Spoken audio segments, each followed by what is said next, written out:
Now this is where I do my best impression of Shannon Sharpe. Skip. Give me a case of do, Skip. For real, shout out to Shannon Sharpe.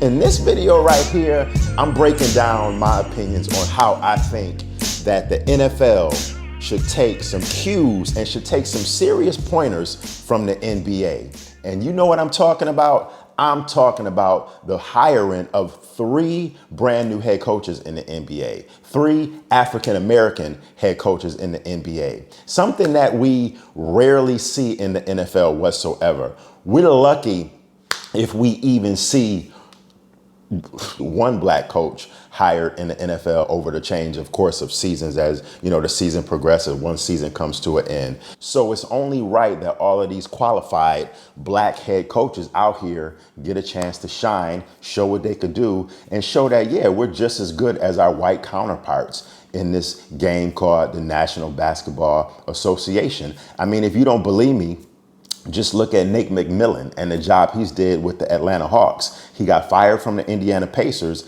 and now, you know, the Atlanta Hawks are, even though they just most recently lost and got blew out, you know, that's a whole nother topic and story right there, but they're still only a couple games away from potentially being in the NBA Finals for, if I want to say, the first time in their franchise history. You know, I don't think they've been to a finals before. Maybe they have been to one, but off the top of my head, don't get mad at me if I'm wrong, everybody from ATL. But no, I mean, it's a grand opportunity. You see what kind of excellent job Nate McMillan has done. You don't believe me?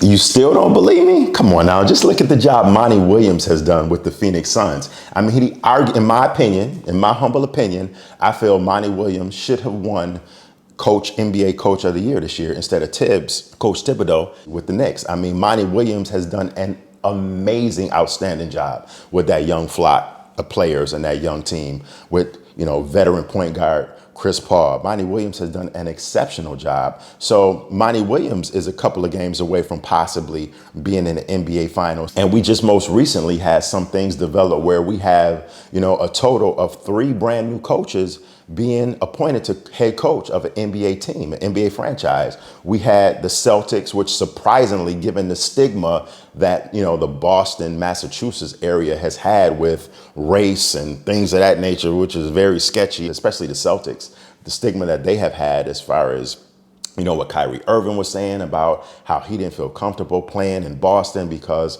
of the race factor and things of that nature. Surprisingly, the Boston Celtics, they hired Nets assistant head coach. And I know I'm gonna butcher his name, so my apologies in advance.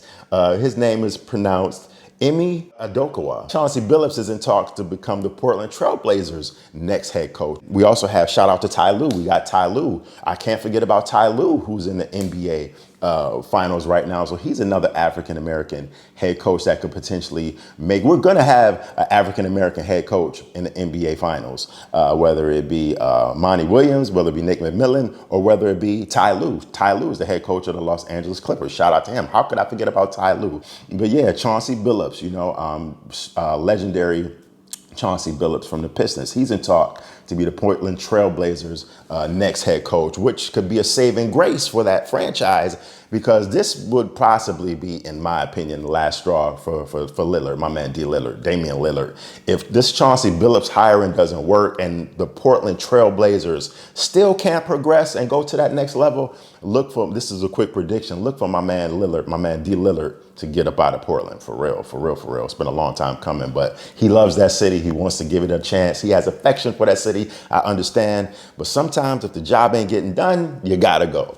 But so yeah, and also, and this was late developing, this was developing earlier late as the week progressed, the Dallas Mavericks reached an agreement with Jason Kidd to become their next head coach. Jason Kidd, he was the former head coach for the Milwaukee Bucks, but, you know, they fired him a couple years ago. And then ever since then, you know, he's been an assistant with the Los Angeles Lakers. I always thought that, and before that, he was actually a coach for a brief period of time with the Brooklyn Nets. I always felt that Jason Kidd got a raw deal, you know, and he never got his chance to fully, you know, assemble the kind of team he wanted and to have his vision stamped on a team. And I think with the Dallas Mavericks and, you know, Luka, you know, he'll be able to definitely put his name and put his imprint on that team, to have it be molded into a team that he likes and he thinks will perform very well. So, I've always loved Jason Kidd. So yeah, listen, NFL, you got a long way to go. You really do. The NFL has a long way to go, as far as head coaches, black head coaches getting hired, black assistants being hired,